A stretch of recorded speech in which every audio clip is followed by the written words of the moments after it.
ስለ ሩታና ስለ ልጇ አዲስ ነገር ጋይስ ማለት ነው። አንድ ልጅ ማለት ነው ጌታን ልጅሽን ተጠንቀቂ፣ አደራሽን ልጅሽን በደንብ ጠብቂ፣ ሰው አትመኝ ያለቻት ነው ሩታዬ ማለት ነው። እኔ የሚላችሁ ማለት ነው እግዚአብሔርን ነው በጣም ግርም ትለኛላችሁ። በተለይ ይሄ ሶሻል ሚዲያ ሰዎች ማለት ነው።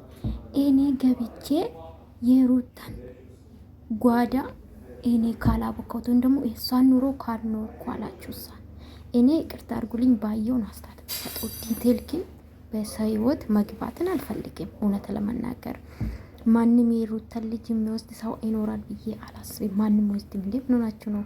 ሩታ እኮ ሙሉ ቀን ከልጅ ዋጋ ነው ከቤት አትወጣም ምናምን ራሱ አብርሽ እንኳን ማየት ነው እንጂ መውሰድ አይችልም በጭራሽ። መፍትም የለውም።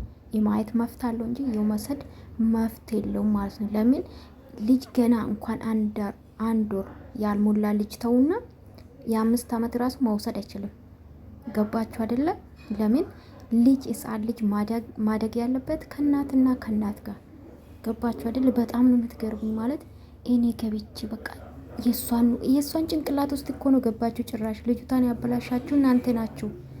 የእውነት እናንተ ናችሁ። እኔ ብዬ ነው ማስበው።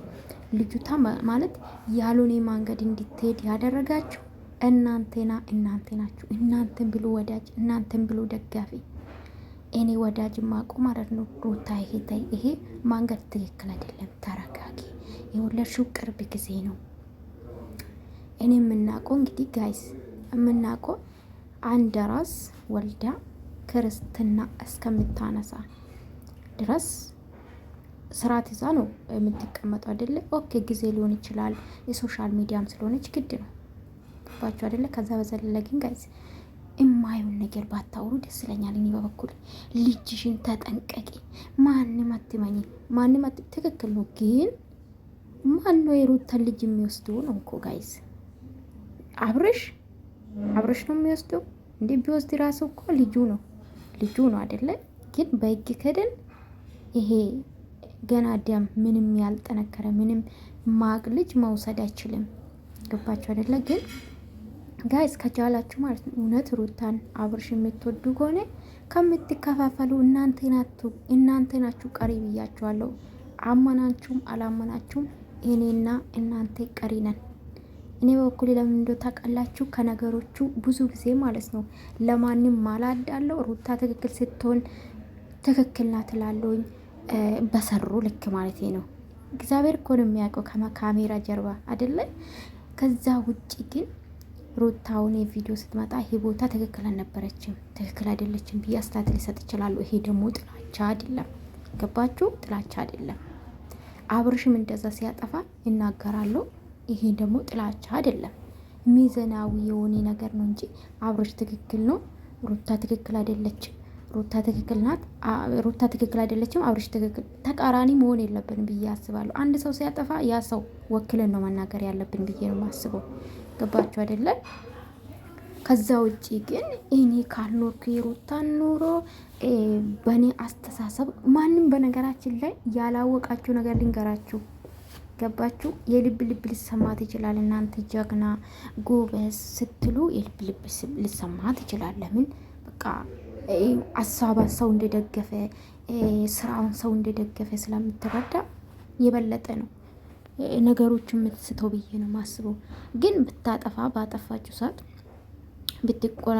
ብትቆጣት ይሄ ትክክል አይደለም። ስድብ አይደለም በነገራችን ለሰው ልጅ የሚመለሰው አይደለም። ትክክል አይደለም ካላችሁ ግን ያ ሰው ልጅ ኦኬ ብሎ ተመልካችን ይሰማል ማለት ነው። ወዳጅ ከሆናችሁ ለሁለቱም ሳታዳሉ የሚጠቅማችሁ እንጂ ልጅሽን ተጠንቀቂ። እንዴ ምንድነው እናንተ ከአባትና ከእናት በላይ እኔ ነኝ ወሳኝ አላችሁሳ? የእውነት እኔ በጣም ነው የምትገርሙኝ። የእውነት ባልና ሚስት ዞሮ ይገናኛሉ ዶቼ። እኔ እግዚአብሔርን ያው ምንም አላፍርበትም። አብርሽና ሩታ አብሮ ቢኖሩ በጣም ደስ የሚለኝ ለመሰላችሁ አላፍርበትም ያልኩ። ለማንም አላጨበጨብኩማ፣ ማንም ወግኛ አላወራኩም። በሰራው ልክ ግን አብርሽ ትክክል ከሆነ እንደዚህ አይነት ኦኬ አስተያየት ልሰጥ እችላለሁ። ሩታም እንደዛ በተቃራኒ እንደዛ ስትሆን እንደዛ። ግን አንድን ሰው ብቻ ወክላችሁ ለዛም እኮ አጠገቤ ያለ ሰው እኮ ለሩታ ደግፎ ስለሚያውቅ ማለት ነው። ከሷ አጠገብ ያለው ሩታን ወክሎ የፈለገ የመናገር መፍት አለው ስለሚያውቅ ማለት ነው። እኔና እናንተ ግን በሶሻል ሚዲያ ነው የምናውቀው። ገባችሁ አይደለ? የሰው ልጅ ለስራ ሊሆን ይችላል ተነጋግሮ። ገባችሁ? ይሄ ነው ያላወቃችሁ አለማስተዋል እኮ ይሄ ነው ጋይስ። ገባችሁ አይደለ? ቪዲዮ ላይክ አድርጉ እሺ። ምንም አይከፈልበትም።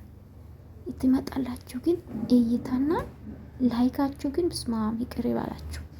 ችግር አለው ላይክ ብታረጉ እና ያፍ ምንድነው ጽሁፉን አስቀምጥላችኋለሁ ውዶቼ። ካልቀጣኝ ወይን ታምፕሌት ላረጋላችኋለሁ። የልጅቷ ስም ግን አውቄ ነው አጠፋሁት።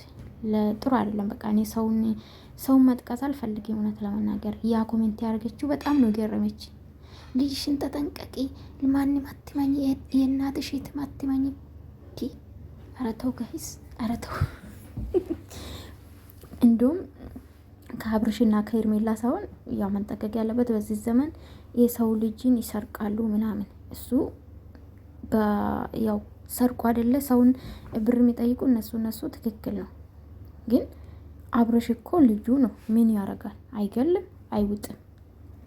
እና እውነት ይደብራል። በቃ ማለት በሰው ህይወት ገብትን ባናብቋ። ገባችሁ አይደል? ይሄ ነው ሌላችሁ የምፈልጉ ማለት ነው። እንግዲህ አላውቅም። ነገ እኮ ሊታረቁ ይችላሉ፣ አንድ ላይ ሊሆኑ ይችላሉ። ገባችሁ አይደለን? ሩታዬ ፈታ ዘና ያለች ነው፣ ይመቻት።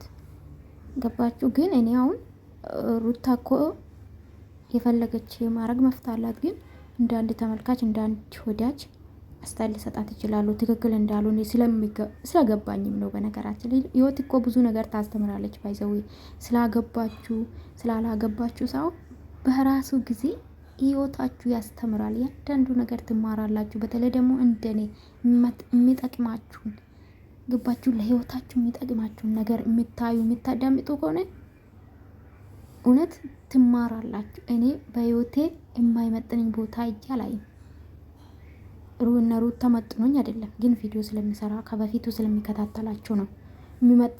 አይመጥኑም ስላችሁ ደግሞ ስራቸው ነው እንጂ እነሱ ሰው ናቸው። በሰውነታቸው ይከበራሉ። ገባችሁ አይደለ?